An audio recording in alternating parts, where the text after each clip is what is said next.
Well, we're delighted to be here at Sandown on 888 Tingle Creek Day, and what a race it is in prospect. I'm pleased also to be joined by Sam, Twis and Davis, who's got some really good rides throughout the card. We're actually going to start off with the first race and flick our way through them.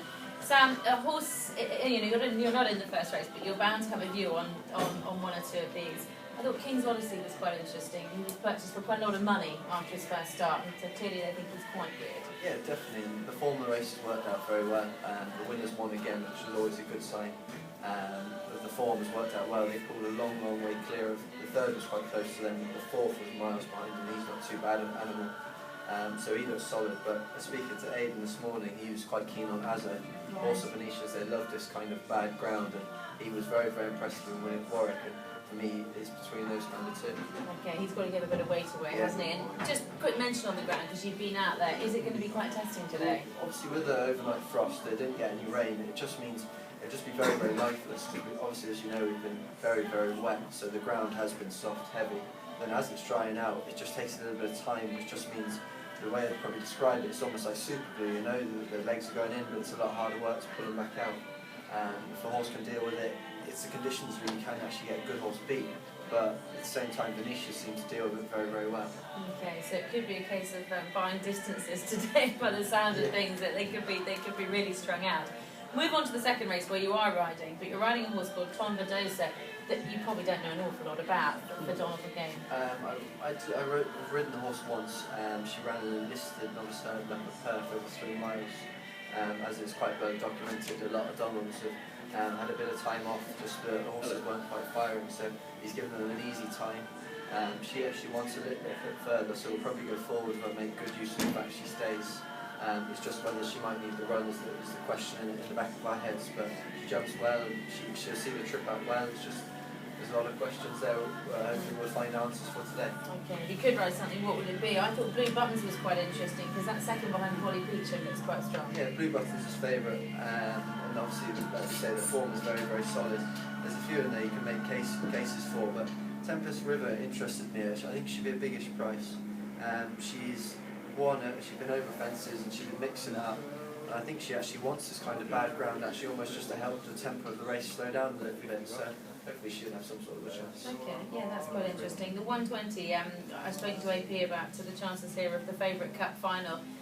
I think we'll probably win, but there's not much value there, is there? Yeah, he ran in a competitive race at Cheltenham last time. Once the ground was probably actually worse than here, so for him to be running on this kind of ground would probably help a little bit, but obviously he was second fairway back in a graded novice hurdle, and so obviously he's got the form in the book. It's just obviously getting it back on the track, and hopefully he has a very good chance today. Riding against AP, what's that like? It's interesting. He's one of the hardest men in the way to be. He's a great tactician, and then the last furlong always seems like a mile when you're upside him, but you get used to it, and we miss him when he's not around, so we have to take full advantage of it while he is. You get used to his drives, that's it, yeah. Well, the trouble is when he gives up, we'll all have to step up to the plate, which is going to be very difficult, but he is an amazing man to have around, isn't he? Yeah, no, he certainly is. So Cup final is not particularly original there, but the general consensus is that it should probably win. Right, we then move on to the 150, the Henry VIII Novice Chase. Just the 4 runners here. You ride Irish Saint, who's potentially a good player. Yeah, he bolted up over ground here against Crispy Green. Admittedly, one fell at the first, which just left the 2 of them, but even so, he got into a nice win and he jumped one. I think course form around here is always a kind of nice solid, because the fences around here are quite tricky. They've got to come up quite thick and fast. You 7 down the back. That's quite irregular for a course. So it suits him around here, and like I say, he seems to be favourite. But it's just in this kind of ground, you do worry that maybe something might just get found out.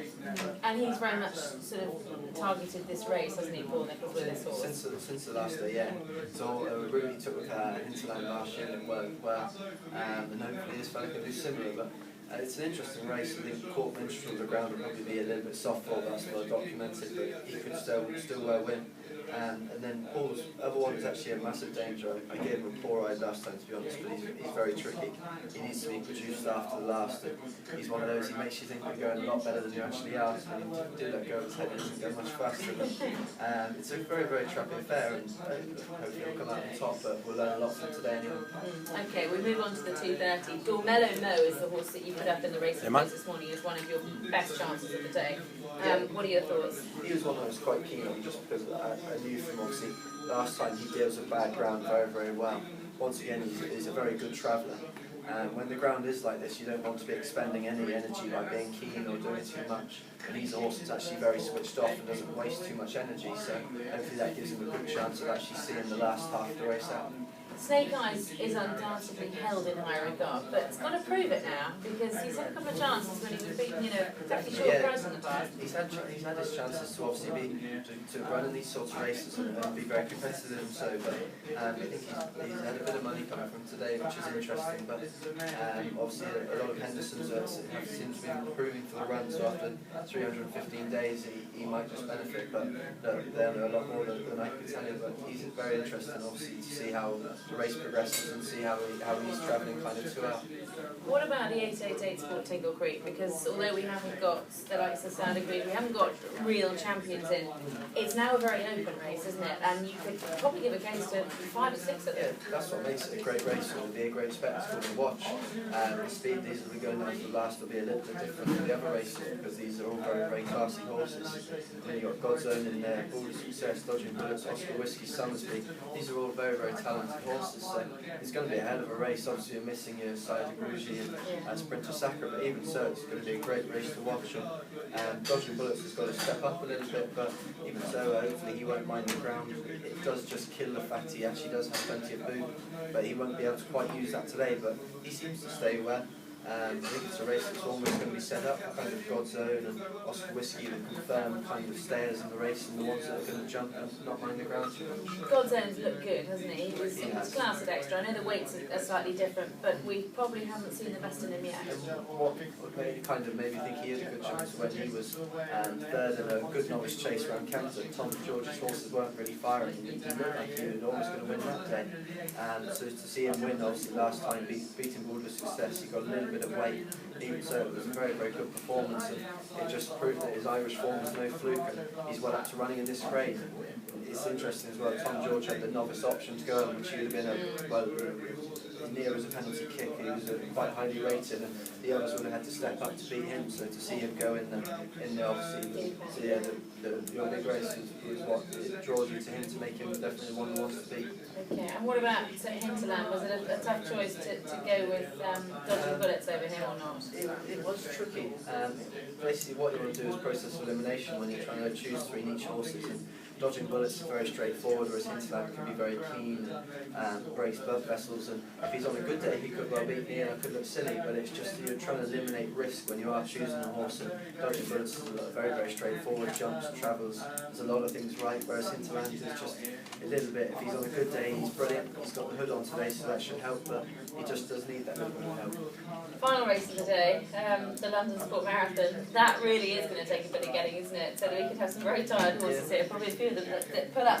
I quite like the chances of Caspadani. What do you think? Definitely, yeah. There's a few tired jockeys as well. I won't be talking anywhere like I am now after this. That's Caspadani's actually been backed into favourite now. I was just having a flick on the race post before I came up here. And he's very interesting. Oliver Sherwood's horse is in great form.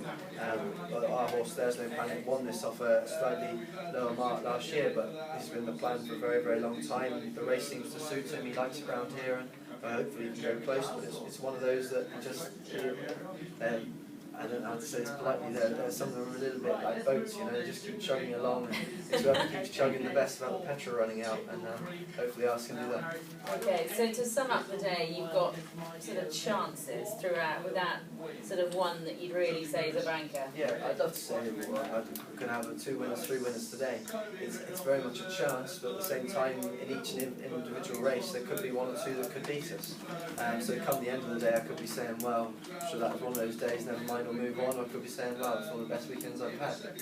It's just one of those races that if your horses are dealing with the ground and the bad conditions, then we'll be alright. But if we're struggling, then it could be a long day. We'll see. We'll see. Well, let's say 1 or 2 strikes. Sam, thanks very much indeed. Well, thank you very much. That's no trouble.